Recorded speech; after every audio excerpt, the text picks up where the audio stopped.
Break બાદ ફરીથી આપનું સ્વાગત છે। વડોદરાની વાત કરવી છે। વડોદરા મહાનગરપાલિકાની સામાન્ય સભા વિકાસના મુદ્દે નહીં પરંતુ ભ્રષ્ટાચારના આક્ષેપોથી ગુંજી ઉઠી। દિવાળી દરમિયાન યોજાયેલા લાઈવ કોન્સર્ટના ખર્ચને લઈને એવો હોબાળો મચ્યો કે આખી સભા રણ મેદાનમાં ફેરવાઈ ગઈ। 65 લાખના ખર્ચમાં ગડબડના આક્ષેપો વચ્ચે ભાજપમાંથી સસ્પેન્ડ થયેલા કોર્પોરેટર આશિષ જોશી અને મ્યુનિસિપલ કમિશનર આમને સામને આવી ગયા અને અંતે મેયરને સભા મુલતવી રાખવાની ફરજ પડી। જુઓ આ ખાસ રિપોર્ટ।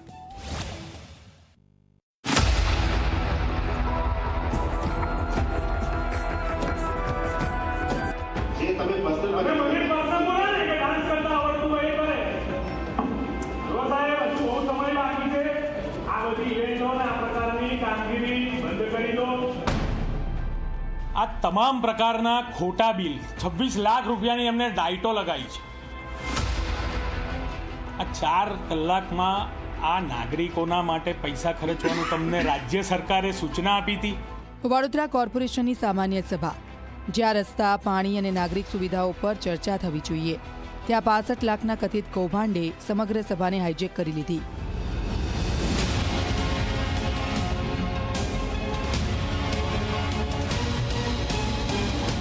દિવાળી દરમિયાન યોજાયેલા લાઈવ કોન્સર્ટનો ખર્ચ અંગે ભાજપમાંથી સસ્પેન્ડ કરાયેલા કોર્પોરેટર આશિષ જોશીએ સવાલ ઉઠાવ્યા અને ત્યારબાદ સભામાં હોબાળાનું જાણે તોફાન ફાટી નીકળ્યું।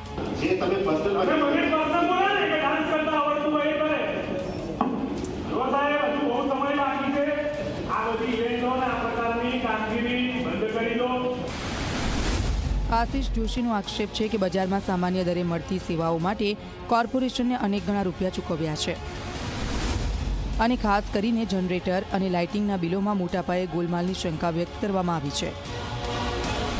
લાઈવ કોન્સર્ટનો કુલ ખર્ચ 65 લાખ રૂપિયા, માત્ર જનરેટર માટે 6 લાખ રૂપિયા અને આ કામ આપવામાં આવ્યું છે YM હોસ્પિટાલિટી કંપનીને।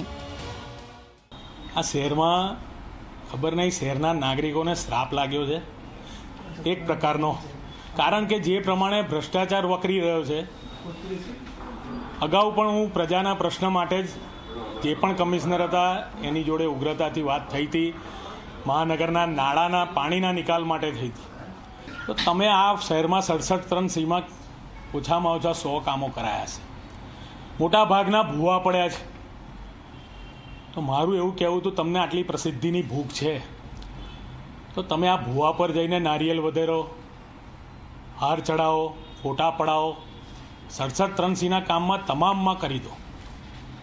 ઇમરજન્સીની પરિભાષા જ તમે બદલી નાખો। એ ચર્ચા દરમિયાન માનનીય કમિશનર જરૂરી છે કેમ કરીને અમારી જોડે સવાલ જવાબ કરે છે કે જે કામ જરૂરી છે કરવું જ પડે। જરૂરી કામ કરવાથી કોઈ વાંધો નથી, નાગરિકો માટે કરો, પણ ઇમરજન્સીના કામમાં પણ તમે એને બ્રેક મારીને એનું ખાતમુહૂર્તનું મુહૂર્ત કાઢો, સમય બગાડો, એના પર મારો વિરોધ છે। ચોંકાવનારી વાત તો એ છે કે પાલિકાના ઓડિટ વિભાગે પણ બિલોમાં ગડબડ નોંધાતા હજી સુધી પેમેન્ટ મંજૂર નથી કર્યું। 65 લાખ રૂપિયા કોઈના ખિસ્સામાં નથી, આ જનતાના પરસેવાની કમાણી છે। એક દિવસના મનોરંજન માટે આટલો ખર્ચ અને તેમાં પણ શંકાસ્પદ બિલો, એટલે સીધો સવાલ, કોણ જવાબદાર?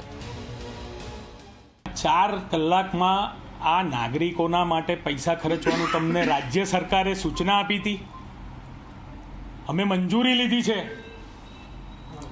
આ પ્રમાણેની વાત કમિશનરે કરી, ત્યારે ઉગ્ર થવું પડ્યું કે આ તમને આવા ખોટા ખર્ચા કરવાની મંજૂરી આપી છે અને તમે ડાન્સ કરો છો એ આખા ગામે જોયું। તમારે કહેવું હતું વડોદરા શહેરના નાગરિકોને કે તમારો ખૂબ ખૂબ આભાર, તમારા આ 62 લાખ રૂપિયાથી મેં આ ડાન્સ કર્યો, તમને કેવો લાગ્યો? મામલો એટલો ગરમાયો કે મ્યુનિસિપલ કમિશનર અને આશિષ જોશી વચ્ચે તીખી બોલાચાલી શરૂ થઈ। વાતાવરણ તંગ બન્યું અને અંતે મેયરે હસ્તક્ષેપ કરી સભા મુલતવી રાખવાની જાહેરાત કરી। એક એવી ઓફિસ કે જે 62 લાખ રૂપિયાનું આટલું મોટી ઇવેન્ટ કરે છે અને રૂમ રસોડામાં રહે છે, આ પ્રશાસન, આ અધિકારી ને પદાધિકારીઓની જવાબદારી છે ને વિજિલન્સ તપાસ કરાવવાની માનનીય મેયરશ્રી, ચેરમેનશ્રીની જવાબદારી છે। ચેરમેનશ્રીની ખાસ થઈ થશે, કારણ કે જે ડિપાર્ટમેન્ટ છે એ એમનો વિષય છે। કોણે કેટલા રૂપિયા લીધા, આ શહેરના નાગરિકોના આટલા રૂપિયા જતા રહેતા, કોનો આત્મા જાગ્યો ને કોણે આ બિલ બહાર પાડ્યું. પણ જ્યારે આ બિલ આવ્યું અને આ ખોટી રીતનું બિલ આવ્યું ત્યારે અમે છેલ્લા 1.5 મહિનાથી રજૂઆત કરવાનો મોકો શોધતા હતા. રસ્તા અને પાણીની સમસ્યાઓ વચ્ચે મનોરંજનના નામે થયેલો 65 લાખનો ખર્ચ હવે વડોદરા પાલિકા માટે ગળાની ફાંસી બની ગયો છે. પારદર્શિતાના દાવાઓ વચ્ચે આ હોબાળો એ સંકેત આપી રહ્યો છે કે ક્યાંક તો ચોક્કસ ગડબડ છે. I do not know the issue, but then I don't know why. Sir આવું કાઉન્સિલથી અપેક્ષા છે વર્તનની આ પ્રકારના. I can only say that અમે વડોદરામાં જનહિતમાં કામગીરી કરવાના છે અને આ રીતે કરતા જ રહીશું અને આમાં કંઈ પર્સનલ ઇશ્યુઝ નથી. પર્સનલ વાતો ના કરવું જોઈએ. અમારા દ્વારા કમિશનરશ્રીને આની સૂચના આપવામાં આવી છે કે આની સંપૂર્ણ તપાસ કરવામાં આવે. જ્યારે અધિકારીશ્રીઓ દ્વારા એક સાથે વર્ગ 1ના અધિકારીશ્રીઓ જ્યારે સ્ટ્રાઇક પર ઉતર્યા હતા ત્યારે મેં જાતે કમિશનરશ્રીને વાત કરી છે આ બંને વિષયની પૂર્ણ તપાસ કરી અને અમને આ વિષયના સંદર્ભે માહિતી 5 પદાધિકારીશ્રીઓને આપે. હવે જોવાનું એ રહેશે કે શું આ કથિત કૌભાંડની નિષ્પક્ષ તપાસ થશે કે પછી દર વખતની જેમ ફાઇલો દબાઈ જશે. રવિ અગ્રવાલ, ઝી મીડિયા, વડોદરા.